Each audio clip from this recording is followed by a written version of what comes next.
So many in the church are confused about Israel. Here's many reasons why Judeo and Christian do not go together. Judaism says Yahweh is God, the Messiah has not come, and Jesus is not the Messiah. Christianity says Yahweh is God, Jesus is the promised Messiah, and covenant was fulfilled through Jesus. We are not the same. Jacob was the grandson of Abraham, the son of Isaac, and the father of 12 sons who would later be the heads of 12 tribes. Israel was a covenant name given by God after transformation. God never named a country Israel. The Bible never equates modern governments or nation states with the man Israel in the way people claim today. That idea comes from modern geopolitical theology, not from the Hebrew text. Let me walk through this carefully and clearly. Number one, who is Israel in Scripture? In Scripture, Israel is a man, not a government. Jacob is renamed Israel after he wrestled with God. He had 12 sons through which the Israelites came. The Israelites were a covenant people, defined by obedience and faith. The Old Testament tells us that this covenant people was a remnant, considering most broke the covenant because of idolatry. At no point in the Torah does Israel mean a secular state, a political regime, a military power, or a modern parliamentary government. Those categories did not exist in biblical thinking. Number two, biblical Israel is covenant-based, not land or power-based. Scripture is explicit that being a part of Israel is conditional, not automatic. Moses told the Israelites in Exodus 19:15 that God had requirements and conditions.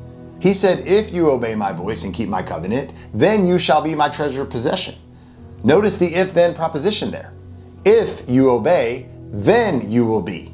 As much as we don't like this, it is biblical. Understand that Israel was described as a people in covenant, a kingdom of priests, and a holy nation.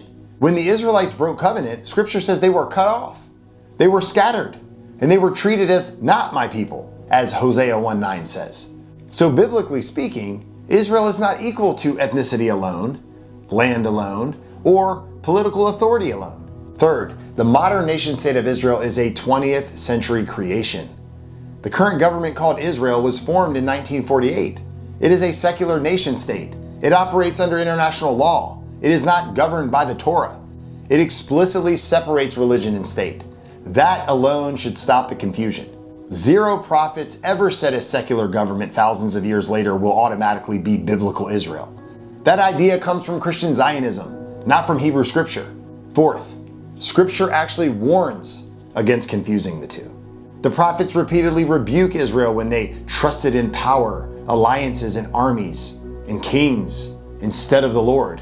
Isaiah 31:1 says, "Woe to those who go down to Egypt for help and rely on horses." Zechariah 4:6 says, "Not by might nor by power, but by that's the Lord's Spirit." Biblical Israel was never justified by military strength or borders, but by God alone. Fifth, the New Testament confirms this distinction. Paul is very clear in Romans 9:6 that not all who are descended from Israel are Israel. That sentence alone dismantles the idea that a modern state automatically equals biblical Israel. He goes on to say that true Israel is defined by promise, not flesh alone. It is about circumcision of the heart, not paperwork or lineage. Yet so many people mesh biblical Israel and the modern nation state together anyway. Why? Well, it simplifies prophecy. It gives political certainty. It removes personal accountability. And it turns Scripture into geopolitics instead of a covenant between God and His people. But Scripture doesn't support any of that. Simply, Jacob, who was renamed Israel, is the father of a covenant people defined by obedience to God. The modern government called Israel is a secular political entity created in the 20th century. The Bible never equates covenant Israel with this modern government. That is not anti-Semitic. That is not anti-anyone. That is me being faithful to this book.